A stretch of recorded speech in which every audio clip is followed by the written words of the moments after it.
किस्सा है हल्दी घाटी का, जिसको मैं एक बार थम्स अप कर दो। एक दोस्त, जैसे आप लोग गाने सुनते होगे, मैं भी गाने सुनता हूँ, मैं भी सुनता था, अब नहीं सुनता हूँ, वो बात अलग है। लेकिन मैंने चंद दिन पहले अपनी स्टोरी पर भी मैंने शेयर किया था इंस्टाग्राम पर, एक बोलते ना रैप सॉन्ग, सुनते हो इस बात को, ठीक है, जो लयबद्ध तरीके से, क्रमबद्ध तरीके से मैंने सुना महाराणा प्रताप जी को, और मैं दिल में बैठ, मतलब महाराणा प्रताप जी की मैं हमेशा से फैन रहा हूँ। क्योंकि मेरा ये मानना है मित्र कि लालच के लिए, या बोले अपनी जान बचाने के लिए, लालच या अपनी जान बचाने के लिए घुटने टिका देना या घुटनों पर आ जाना, ये पुरुषत्व को नहीं दर्शाता, और कहते इसमें कोई कूटनीति भी नहीं होती कि मौका आने पर कुछ करके दिखाएं। बलशाली बलवान वीर वो है जो हालातों के सामने नहीं झुकते, और ऐसे ही व्यक्ति है महाराणा प्रताप। महाराणा प्रताप क्या बोलोगे, 1540 में जन्म हुआ, 1597 में बच्चे यानी कि, और इनका जो जीवन रहा है वो आपका 57 वर्षों का रहा। माता इनकी जयंताबाई थी, ठीक है, पिता इनके उदय सिंह है, मैं क्रम भी बता चुका आपको कौन से नंबर के शासक थे। राणा सांगा थे ना, राणा सांगा और उनकी पत्नी थी कर्णावती, वो कर्णावती जिन्होंने हुमायूं को राखी भेजी थी, और हुमायूं ने कोई मदद नहीं की थी कर्णावती की। उन कर्णावती और राणा सांगा के बेटे हैं उदय सिंह, यानी राणा सांगा इनके दादा थे। सिसोदिया इनका वंश है, जन्म स्थान कुंभलगढ़, कहाँ पर, राजस्थान में। कुंभलगढ़ का किला राणा कुंभा ने बनवाया अजय दुर्ग का। घोड़ा इनका चेतक है, हाथी इनके का नाम राम प्रसाद है। हाथी का भी किस्सा सुनाऊंगा, हाथी का भी। एक बार ऐसा होगा, अकबर इस हाथी को कैद कर लेगा, हाथी को कैद कर लेगा अकबर, और हाथी को, राम प्रसाद ऐसा हाथी नहीं था हल्का फुल्का, उसकी सूंड पे तलवार बंधी रहती, और हल्दी घाटी की भूमि में उसने 10 हाथियों को मार गिराया, और ना जाने कितनी सेना को काट दी। वो सूंड से, अपनी बंधी हुई सूंड से तलवार चलाता था, लेकिन अंत में बेचारे को गिरा लिया गया, और अकबर ने राम प्रसाद हाथी को कैद कर लिया। तो अकबर का एक कथन सुनना, और तुमको वीरता महसूस होगी, अंदर एक लहर आनी चाहिए। खाने को सब कुछ दिया गया, कहा गया राम प्रसाद को जो चीजें पसंद है वो सब दी जाए, और राम प्रसाद को सब कुछ दिया गया। लेकिन राम प्रसाद समझ गया, मैं अपने महाराणा के पास नहीं हूँ, मैं तो अकबर की कैद में हूँ। कुछ नहीं खाया, भूखे रहा, अपनी जान दे दी। और अकबर ने कहा, जिस महाराणा के हाथी को मैं ना झुका पाया, मैं उन महाराणा को कभी नहीं झुका सकता।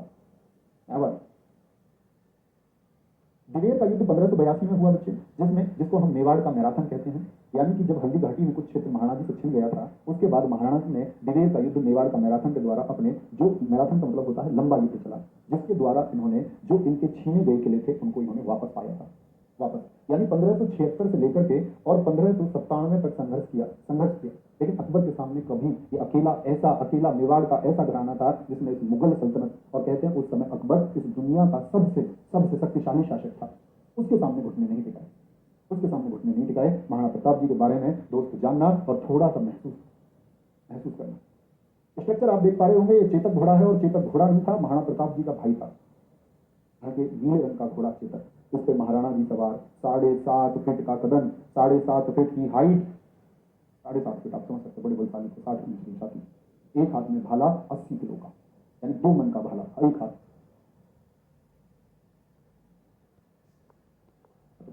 80 किलो का भाला। कहते महाराणा जी जब लड़ते तो 2 व्यक्तियों को अपने भाले पर उठा लेते, इतनी असीम ताकत। आप समझ सकते हैं, 7.5 फीट हाइट और बहुत बलशाली शरीर, तो कितने अदब में ताकत रही होगी। बैलेंस भाले का कुछ इस तरह से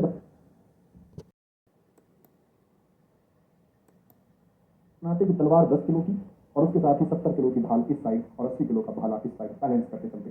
10-10 किलो के लोहे के बने हुए जूते। और ये कथन था इनका, अकबर जिस दिन मेरे सामने आया, अकबर के एक तलवार से 2 टुकड़े कर दूंगा। छोटा सा अकबर इतना भयभीत रहता अपने पूरे जीवन काल में उसने सिर्फ क्या लिखी महाराणा जी को कि तुमको ये शर्त स्वीकार कर लेनी चाहिए। तब उसने उन पर घेराबंदी की जब उन्होंने शर्तों को स्वीकार नहीं किया। महाराणा जी के साथ सेना नहीं है बहुत बड़ी, वो तो भीलों के साथ है। राजस्थान की जो भील जनजाति है, वहां जो बंजारे हैं, उनको उन्होंने ट्रेंड किया है,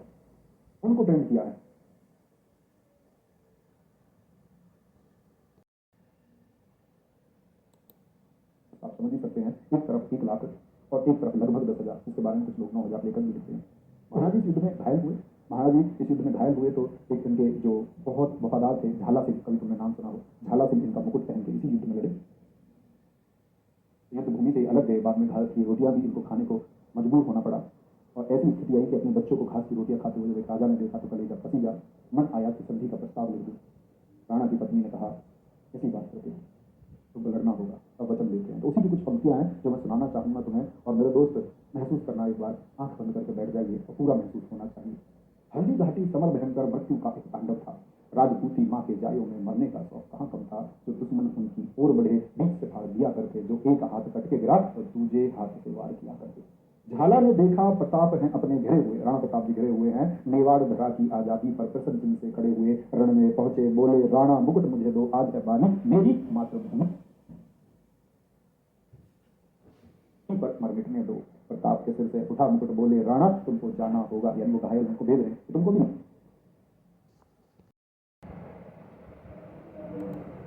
लड़ना है, ये कतल नहीं होता। बोले वीर गति नहीं पा सकते, माटी का कर चुकाना होगा। ये वो स्थिति है जिस समय पर चेतक घोड़ा उछल के, चेतक घोड़े के पैर में भी चाबुक बने रहते और वो उछल के मानसिंह के हाथी की तरफ जाना चाहता है, लेकिन मानसिंह के हाथी की सूंड के द्वारा क्या होता है, चेतक का पैर कट जाता है, उसका पैर घात हो जाता है। चेतक घोड़ा घायल है, जो उनके मन का साथी है, उनका उनका एकदम मित्र जैसा, भाई जैसा, बोलते हैं चेतक सब भाई है, तो वो नहीं है उस समय पर। तो कहते हैं कि तुमको भी रणभूमि से जाना होगा। प्रताप के सिर से मुकुट उठा, वो राणा बोले राणा तुमको जाना है वीर गति,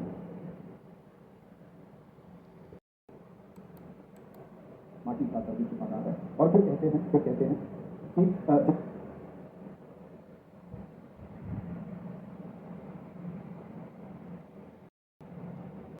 माटी का कर चुकाना है।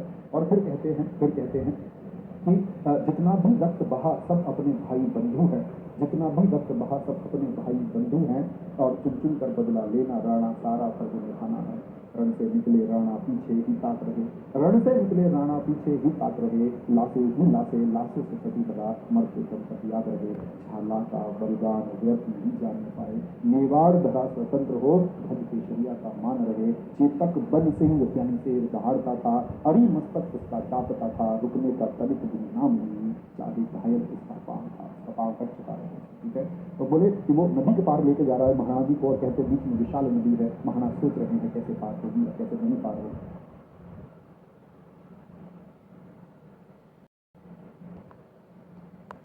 बहुत सारा बाय बाय, टेक केयर, जय हिंद, जय Bharat, thank you, bye bye.